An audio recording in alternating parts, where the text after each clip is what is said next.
சிபேனல்ல வந்து email forwarding எப்படின்றது பார்ப்போம். சிபேனல் login பண்ணி உள்ளே வந்துருங்க. ஃபார்வர்டர்ஸ்ன்னு இருக்கும், அதை கிளிக் பண்ணுங்கள். உள்ளே வந்துட்டு ஆட் ஃபார்வர்டர் கொடுங்க. மற்ற இது வேறு டொமைன்னா இதில் வேறு எதை கிளிக் பண்ணிங்கன்னா அந்த டொமைன் மாறிடும். நான் எனக்கு இந்த டொமைன்லேயே இருக்கட்டும், அதனால் நான் மெயில் ஐடியை கொடுங்க. அதாவது எந்த இதில் நீங்கள் மெயிலுக்கு க்ரியேட் பண்ணியிருந்தீங்களோ அந்த இது. ஒரு சில பேர் 4-5 மெயிலு டொமைன் வச்சுருப்பாங்க. அப்போ இதை கிளிக் பண்ணிங்கன்னா என்னென்ன டொமைன் இருக்குது அப்படின்றத ஷோ பண்ணும். நான் இந்த டொமைனில் தான் மெயில் ஐடி க்ரியேட் பண்ணேன். அந்த க்ரியேட் பண்ண யூசர் நேமாக போடணும், டெமோ. இப்போ நம்ம ஃபார்வேர்டு பண்ண போகிற மெயில் ஐடி அந்த இதை கிளிக் பண்ணணும்.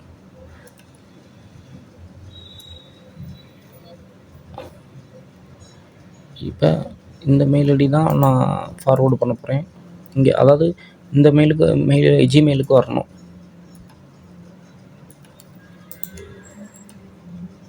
ஆட் ஃபார்வர்டர் கொடுத்துருங்க. ஓகே, நமக்கு இப்போ இதுக்கு வர்ற எல்லா மெயிலுமே இந்த மெயிலுக்கு வந்துடும். அதாவது இந்த மெயிலுக்கு உள்ள இதுக்கு மெயில் யாராவது அனுப்புனாங்கன்னா இந்த ஜிமெயிலுக்கு வந்துடும். இதுக்கும் வரும், இதுக்கு வரும். இதுக்கு வர்றத அப்படியே காப்பி பண்ணி இதுக்கு அமுச்சு விடும். ஓகே, அந்த ஃபார்வர்டர் உள்ளே கிளிக் பண்ணி வந்தோம்னாவே நம்ம எத்தனை மெயில் ஐடி ஃபார்வர்டு பண்ணியிருக்கோம் அப்படின்றது வந்துடும். இது நம்ம அன்லிமிட்டட் தான், எத்தனை வேணாலும் ஃபார்வர்டு பண்ணிக்கலாம். ஒரு சில ஹோஸ்டிங்கில் லிமிட் வச்சுருப்பாங்க, இத்தனை தான் ஃபார்வர்டு பண்ணணும் அப்படின்னு. அதை நீங்கள் ஹோஸ்டிங் பர்ச்சேஸ் பண்ணும்போது உங்களுக்கு நீங்கள் ப்ரொவைடர்கிட்ட கேளுங்க. அப்படி இல்லைன்னா சிபேனலில் வந்தீங்கன்னா இதுலேயே உங்களுக்கு காட்டிடும். ஓகே, இது வந்து அன்லிமிட்டட் தான். அந்த ஃபார்வர்டு போட்டிருக்கு பார்த்தீங்களா. ஒரு சில ஹோஸ்டிங்கில் இது வந்து லிமிட் பண்ணி வச்சுருப்பாங்க. அப்படின்றப்ப நீங்கள் வந்து ஃபார்வர்டர் வந்து ஒரு சில குறிப்பிட்ட லிமிட் வரைக்கும் தான் நீங்கள் வந்து மெயில் வந்து ஃபார்வர்டிங் பண்ண முடியும், அதுக்கடுத்து பண்ண முடியாது. அது இப்படி இருந்துச்சுனாவே அன்லிமிட்டடு. இந்த மாதிரி சிம்பிள் வந்தாவே அன்லிமிட்டட்னு அர்த்தம். எங்கே இருக்குது அது, இந்த மாதிரி வந்துட்டாவே அன்லிமிட்டட்னு அர்த்தம். இப்போ நான் ஒன்று ஃபார்வர்டு பண்ணியிருக்கேன், அதனால் ஒன்று காட்டுது. இப்போ ஃபார்வர்டிங் உள்ளே போயிடலாம். ஓகே, இந்த மாதிரி எத்தனை வேணாலும் மெயில் வர மாதிரி வச்சுக்கலாம். எல்லாத்துக்குமே மெயில் வர மாதிரி வச்சுக்கலாம்.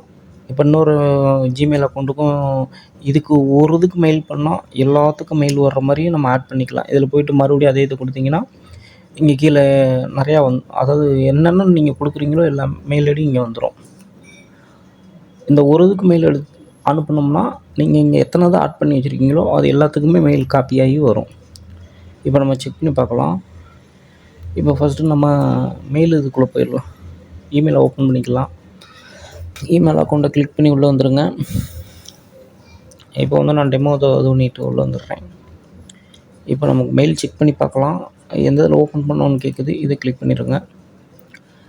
கிளிக் பண்ணிட்டு இப்போ எம்டியாக இருக்குது. ஓகே, இப்போ நம்ம ஒரு மெயில் செக் பண்ணலாம். அந்த இதுக்கு நம்ம மெயில் அனுப்பலாம். Demo qq1.in. சப்ஜெக்ட் வந்து சும்மா ஏதாவது ஒன்று கொடுங்க, கார்த்திக்னே கொடுக்குறேன்.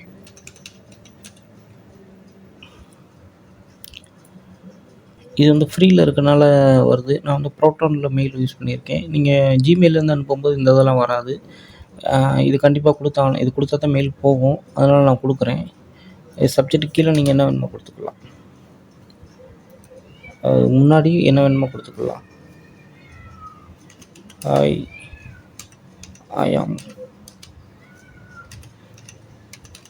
கார்த்திக். நீங்கள் ஜிமெயிலேருந்து மெயில் அனுப்பும்போது உங்களுக்கு இந்த இதெல்லாம் காட்டாது. நான் ப்ரோட்டான் மெயில் வச்சுருக்கனால ஃப்ரீயில் இருக்கிறனால இது வந்து இப்படி காட்டும். இது வந்து நம்ம ரிமூவ் பண்ணக்கூடாது, பண்ணோம்னா மெயில் போகாது. அதனால் நம்ம சும்மா இருக்கட்டும், உங்களுக்கு செக் பண்ணுறதுக்காண்டி இப்படி காட்டியிருக்கேன். இப்போ சென்ட் கொடுத்துடலாம். ஓகே, சென்ட் ஆகிடுச்சு நமக்கு. இப்போ நம்ம மெயில் இங்கே வரதை செக் பண்ணலாம், ரீஃப்ரெஷ் பண்ணலாம். சப்ஜெக்ட் என்ன கொடுத்தோமோ அது வந்துருச்சு. டிஸ்கிரிப்ஷனில் என்ன கொடுத்தோமோ அதுவும் வந்துருச்சு நமக்கு. இந்த சிபிஎன்எல்லே மெயில் வந்திருக்கு, நமக்கு வந்து இங்கேயும் மெயில் வந்துருச்சு, ஜிமெயிலுக்கும் வந்துருச்சு.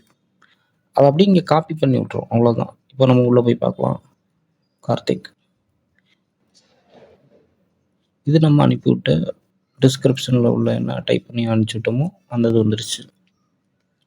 ஓகே, தேங்க்யூ ஃபார் வாட்சிங்.